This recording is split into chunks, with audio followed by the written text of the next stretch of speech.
आइए दोस्तों, हम स्टार्ट करते हैं अपना चैप्टर पावर शेयरिंग। दोस्तों, पावर शेयरिंग चैप्टर के अंदर हमको दो कंट्री के बारे में इन डिटेल बात करनी है।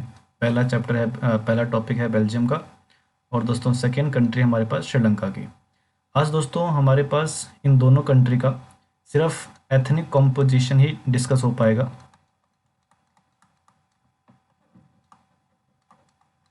एथनिक कॉम्पोजिशन वर्ड का दोस्तों मतलब होता है कि जब हम किसी भी एक पर्टिकुलर एरिया को डिफाइन करते हैं कुछ इम्पोर्टेंट पॉइंट्स के ऊपर, जैसे कि हमने किसी एरिया को डिफाइन किया कि वहाँ पे कितने लैंग्वेज के लोग रहते हैं। अगर हमने किसी एरिया को डिफाइन किया कि वहाँ पे कितने कास्ट के लोग रहते हैं। अगर हमने किसी एरिया को डिफाइन किया कि वहाँ पे कितने रिलीजन के लोग रहते हैं। तो दोस्तों जब हम इन कुछ एक पर्टिकुलर टॉपिक के ऊपर किसी भी एरिया के पॉपुलेशन को डिफाइन करते हैं, किसी एरिया के पॉपुलेशन को काउंट करते हैं, चाहे वो लैंग्वेज के बेस पे हो, चाहे कास्ट के बेस पे हो, चाहे रिलीजन के बेस पे हो, तो दोस्तों हम कहते हैं कि हम उस पर्टिकुलर एरिया का एथनिक कॉम्पोजिशन, हम उस पर्टिकुलर एरिया के पॉपुलेशन का एथनिक कॉम्पोजिशन डिटरमाइन कर रहे हैं। तो दोस्तों आज के हमारे फर्स्ट लेक्चर में सिर्फ इन दोनों कंट्री के एथनिक कॉम्पोजिशन की ही बात हो पाएगी, जहाँ पे हम लोग देखने वाले हैं कि कैसे बेल्जियम और श्रीलंका में उनकी पॉपुलेशन अलग अलग लैंग्वेज के हिसाब से, रिलीजन के हिसाब से डिटरमाइन है। तो आइए दोस्तों देखते हैं बेल्जियम के बारे में। सबसे पहले दोस्तों मुझे जानना पड़ेगा कि बेल्जियम एक बहुत ही छोटी सी कंट्री है अपने यूरोप कॉन्टिनेंट के अंदर। ये पॉइंट नंबर 1 आप समझ लीजिए। पॉइंट नंबर 2 जो हमने आज डिस्कस करना है वो है दोस्तों यहाँ की एथनिक कॉम्पोजिशन, वहाँ के पॉपुलेशन का स्ट्रक्चर। तो दोस्तों बेल्जियम के अंदर there is an area called Flemish region, जहाँ पे मेजोरिटी पॉपुलेशन 59% की है, और वो सारे के सारे डच स्पीकिंग कम्युनिटी हैं। बेल्जियम के अंदर ही एक एरिया दोस्तों वलोनिया रीजन, जहाँ की 40% आबादी, 40% पॉपुलेशन फ्रेंच स्पीकिंग पॉपुलेशन है, और दोस्तों रिमेनिंग बेल्जियम की पॉपुलेशन जो 1% रह गई वो जर्मन स्पीकिंग कम्युनिटी से बिलोंग करती है। अब दोस्तों अगर हम इन सब को एक पाई चार्ट में कन्वर्ट करें, इसको हम सुंदर से एक डायग्राम में कन्वर्ट करें, तो लेट्स स्टार्ट। हम दोस्तों यहाँ पे बेल्जियम को एक डायग्राम के फॉर्म में कन्वर्ट करते हैं। बेल्जियम में दोस्तों अभी हमने पढ़ा कि फ्लेमिश रीजन है।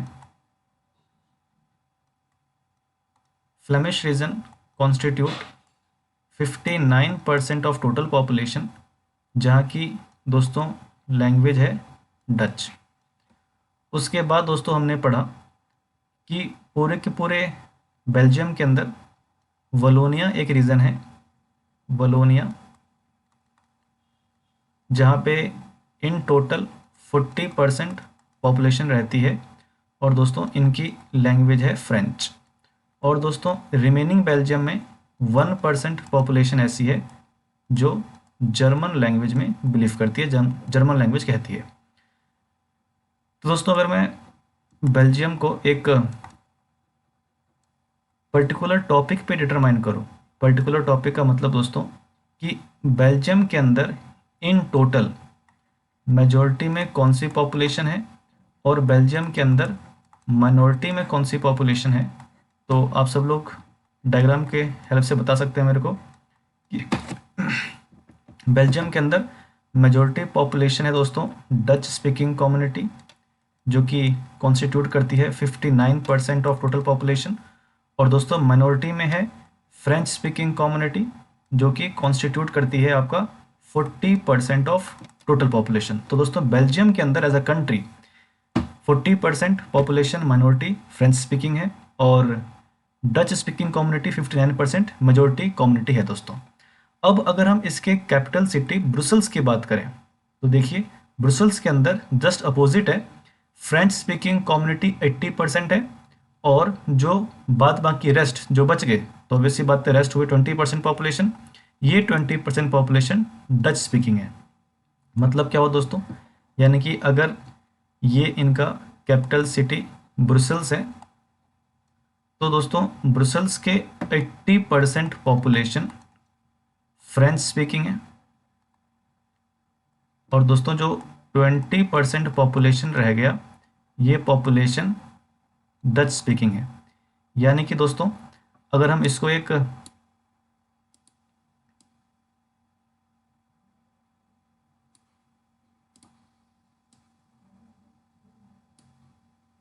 चलिए, अगर दोस्तों हम इसको भी एक पाई चार्ट में कन्वर्ट करें, कैपिटल सिटी ब्रुसेल्स को,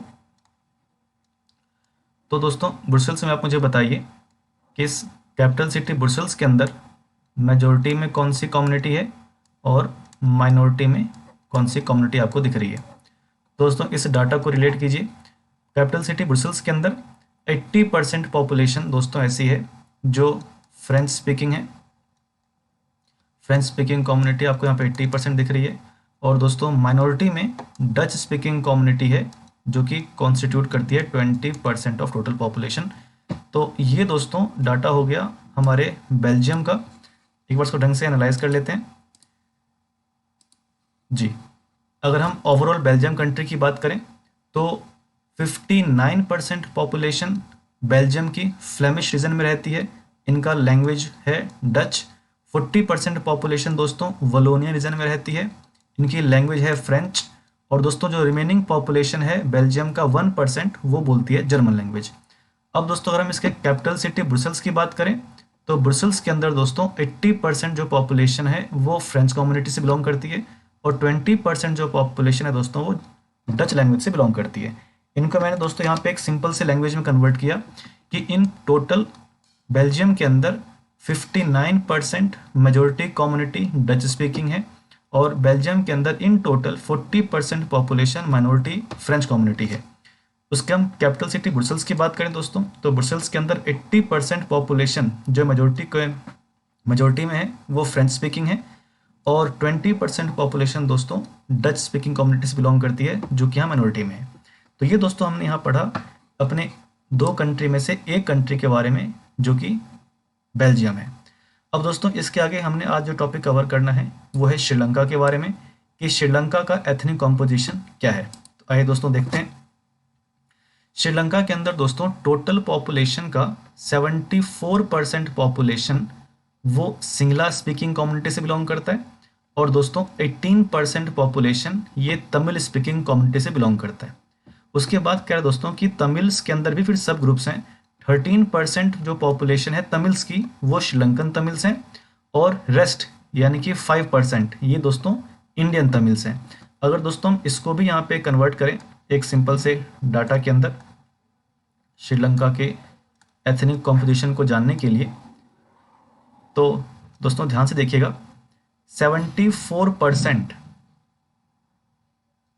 श्रीलंका के टोटल पॉपुलेशन का दोस्तों 74% पॉपुलेशन सिंगला कम्युनिटी से बिलोंग करता है और दोस्तों 18% पॉपुलेशन ये तमिल लैंग्वेज से बिलोंग करता है।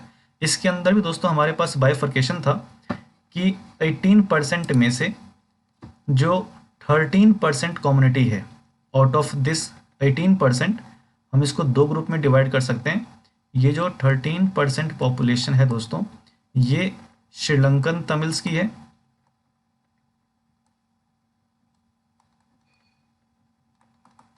और दोस्तों जो रिमेनिंग बच गया यानी कि 5% ये दोस्तों इंडियन तमिल्स की है। उसके बाद कह रहे दोस्तों 7% श्रीलंका के अंदर क्रिश्चियन कम्युनिटी से बिलोंग करते हैं। यानी कि दोस्तों ये जो रिमेनिंग पॉपुलेशन है अगर हम इसको बाइफरकेट करें यहाँ पे तो दोस्तों ये जो 7% पॉपुलेशन है ये क्रिश्चियन लोग हैं श्रीलंका के अंदर। उसके बाद दोस्तों इसमें इनके रिलीजन को ऐड किया गया है कि जो सिंगला कम्युनिटी है मेजॉरिटी में वो बुद्धिस्ट धर्म को फॉलो करती है। यहाँ के लोग ज़्यादातर बुद्धिस्ट हैं। Most of the Sinhala speaking people are Buddhist while most of the Tamils are either Hindu और मुस्लिम। यानी कि दोस्तों ये जो 18% तमिलियंस हैं श्रीलंका के अंदर वो दोस्तों या तो हिंदू कम्युनिटी से बिलोंग करते हैं या वो दोस्तों मुस्लिम कम्युनिटी से बिलोंग करते हैं। इसके बाद दोस्तों लिखा हुआ है कि जो 7% क्रिश्चियन कम्युनिटी है श्रीलंका के अंदर वो तमिल भी हैं और सिंगला स्पीकिंग भी हैं। यानी कि दोस्तों ये जो क्रिश्चियन लोग हैं 7% टोटल पॉपुलेशन का वो दोस्तों यहाँ पे सिंगला कम्युनिटी से बिलोंग करते हैं और वो यहाँ पे तमिल लैंग्वेज से भी बिलोंग करते हैं दोस्तों। तो एक बार हम श्रीलंका के एथनिक कॉम्पोजिशन को एक बार दोबारा से रिवाइज कर लेते हैं। आपने दोस्तों यहाँ पे देखा कि श्रीलंका के अंदर 74% इनके टोटल पॉपुलेशन का वहाँ पे सिंगला स्पीकिंग लोग हैं और इनका रिलीजन है बुद्धिज्म। और दोस्तों 18% इनके टोटल पॉपुलेशन का वहाँ पे तमिल स्पीकिंग कम्युनिटी है, जिसमें से 13% पॉपुलेशन श्रीलंकन तमिल्स की है और 5% पॉपुलेशन वहाँ पे इंडियन तमिल्स की है। उसके बाद दोस्तों हमने आगे पढ़ा कि श्रीलंका के अंदर 7% पॉपुलेशन क्रिश्चियनिटी से बिलोंग करती है और वो क्रिश्चियनिटी सिंगला स्पीकिंग कम्युनिटी से भी है और तमिल स्पीकिंग कम्युनिटी से भी है। फिर दोस्तों हमने पढ़ा इनका रिलीजन, जो सिंगला स्पीकिंग पीपल हैं वो नॉर्मली बुद्धिज्म को फॉलो करते हैं और जो तमिल स्पीकिंग कम्युनिटी है दोस्तों वो या तो हिंदुज़म से बिलोंग करते हैं या मुस्लिम रिलीजन से बिलोंग करते हैं। तो दोस्तों ये था हमारा आज का सिर्फ इन 2 कंट्री का एथनिक कॉम्पोजिशन। इससे आगे दोस्तों हम लोग अपने नेक्स्ट क्लास में कवर करेंगे। तब तक के लिए आप इनको रिवाइज कीजिए। Bye bye.